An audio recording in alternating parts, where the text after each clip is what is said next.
very blessed, Barbara and I are very blessed to have three wonderful daughters. Jasmine can bring us to tears with her singing before, and Jenna with her poem. And get my notes.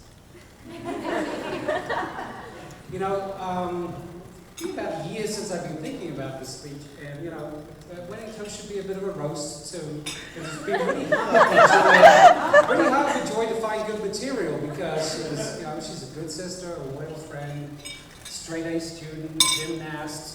If there are any sort of girls gone wild kind of moments, she's hidden them pretty well. I'm sure our sisters know about them. But actually, I tell a lie, there are tales of public drunkenness and humiliating behavior, but if you want to hear those stories, you'll have to come to Jenna's wedding.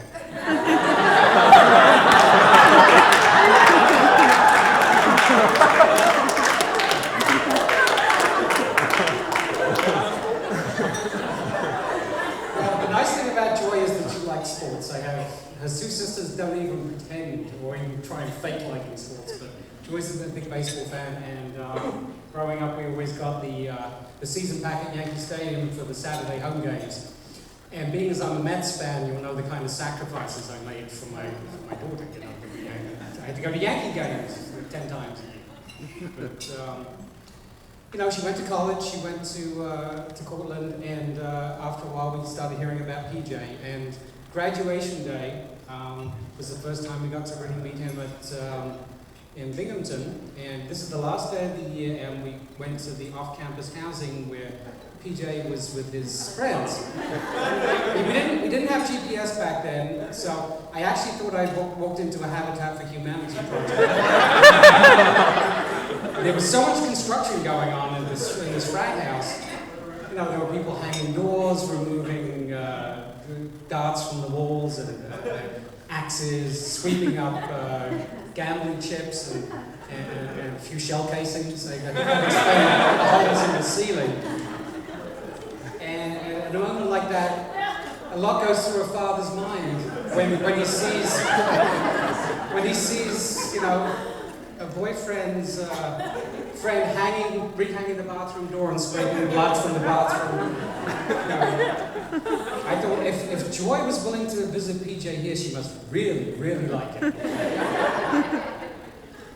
So when we got also that was the first time we had the pleasure of meeting Paul and Lisa. And we bonded in true Rochester style. We watched hockey together for a couple of hours. Yes. That was good. Yes. That was good. As we got to know PJ a bit more, I asked Joy about his family background, and she said, "Oh, he works. His dad and PJ work for Wegmans. We come from a part of the country where we don't have a Wegmans." So I said to Joy, "Okay, what's Wegmans?" And she kind of got this intense look on her face. Her eyes got really wide. I think her pupils were dilated. And she said, "It's the best supermarket ever, Dad." And I was a little disturbed. I thought maybe it was some kind of cult. Like a cross between Scientology and Amway, maybe. Something like that. Like a mega church with a good deli section, maybe. And so we eventually got to go, and I had to be dragged out of the international food section, so I now understand what Wegmans is all about. And I'm still not convinced it's not a cult, but we do like Wegmans. PJ is such an easy guy to get along with. If you sit back and have a couple of beers and watch any kind of sport, football, baseball, competitive frisbee, hot dog eating, whatever, he'll watch anything.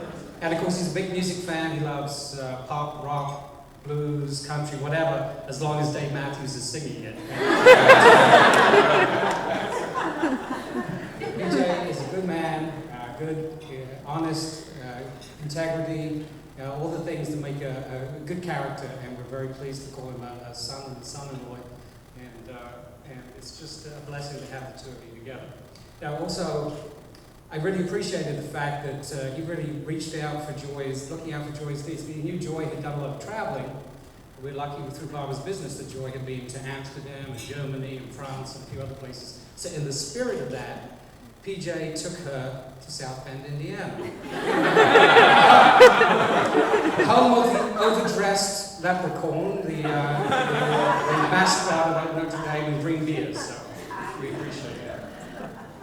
I think PJ also took a little time to get used to our family. Barbara had tried to take 10 photographs of him by the time he had taken off his coat when he first walked in.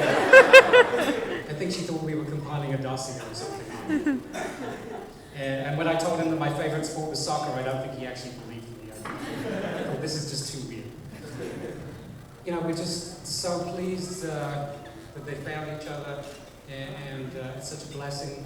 You know, and every couple on their wedding day is a perfect couple. But I think with Joy and PJ, I know with Joy and PJ, in my heart that 5, 10, 15, 20 years from now, 30 years from now, they'll still be a perfect couple. So let's raise our glasses to Joy.